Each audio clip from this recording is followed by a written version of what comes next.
It's a common enough sight, a life in danger. A man on night shift stumbles against a machine. A woman wakens with agonizing chest pains. A car skids and crashes. Whatever the reason, the end result is a common enough sight.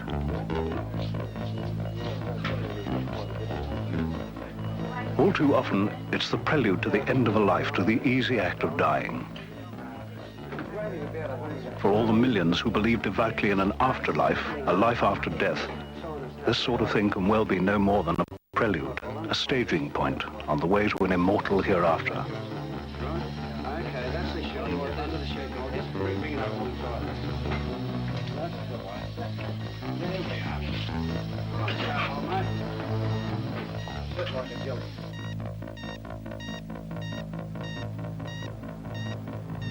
But what about the others? The ones who see dying as an intermission, those who believe in a life after life.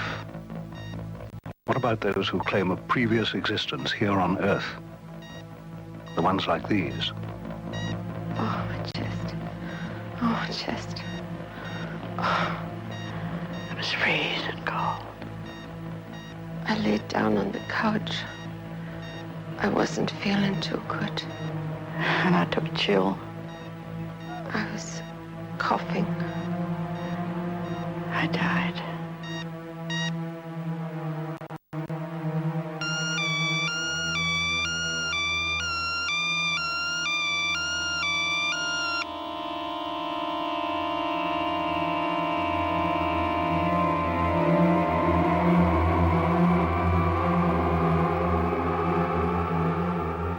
There are people who are alive now and who, under hypnosis, claim that they have been dead.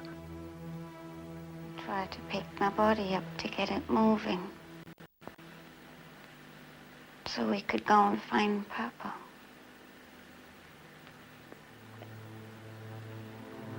But it wouldn't move. It felt cold and funny. I felt myself being drawn away from there. No reason to stay. It's like I'm being lifted. And I'm being drawn towards a very bright light. And I just wanted to go to the light. And we went fast towards the light. And when we came out at the end, it was all white and bright. It's so green. The greenest green I've never seen green so green. The flowers look so bright. Like they've all been polished. I'm in a garden. There are people sitting nearby. And then there's someone coming to meet me. I want to know what's happened. And she took me to a big white building. She tells me to rest. He smiled at me and said, "You died, sweetheart. You died."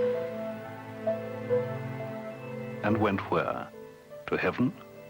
The classic picture of a beautiful place and a golden afterlife? Or into some limbo, a pause, a breath of death between one mortal life and another, before reincarnation? I didn't believe in reincarnation. And the prospect of doing research about it and finding out for myself, if for no one else, an answer one way or another, to me was very interesting. But Jenny Green, mother of two, a migrant to Australia from England. Until she began hypnotherapy, she had never thought she had a past life. I suppose different attitudes to things. Perhaps I look at things slightly differently now. Here we go. And this is Helen Pickering, housewife and mother. In deep hypnotic trance, she appears to relive the life of a man, Dr. James Burns of Scotland. Like a cool drink? And another Australian housewife is Cynthia Henderson.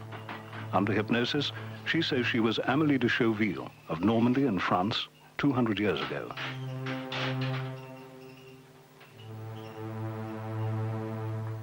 And Gwen MacDonald, who's never been out of her home state of New South Wales, but who, in trance, claims to have lived as Rose Duncan of Somerset, England, at the time of the American War of Independence. 4 ordinary women sharing one extraordinary thing, the feeling that they've lived before. Now, how can you prove that? We decided to try something never done before. We would take each woman back physically to where she said she had lived an earlier life and film and record what happened with witnesses. But why these women? None of them claimed big things. None said she'd been famous or notorious, only that there were memories, in detail. The man who helped them remember is Peter Ramster, a hypnotherapist with 7 years of intensive research into reincarnation, an interest stemming from his work in the broad field of analytical therapy. From more than 1,000 case histories, they were selected because they're ordinary people, claiming ordinary past lives, and because their stories could be checked. I actually got onto the research program when he discovered that I apparently had a past life in Scotland as a doctor, and he was most interested in researching that because it could be verified. I've got mixed feelings. I'm not worried about it at all, but I feel a little bit excited, and it'll be absolutely wonderful and fantastic if we do dig up any information that can prove to me as much as to anybody else, that I really was there once. I just can't wait to get there to see if everything is exactly as I see it in my mind. This is the part I'm looking forward to. Half of me is interested and would like to see it, and the other half of me says no.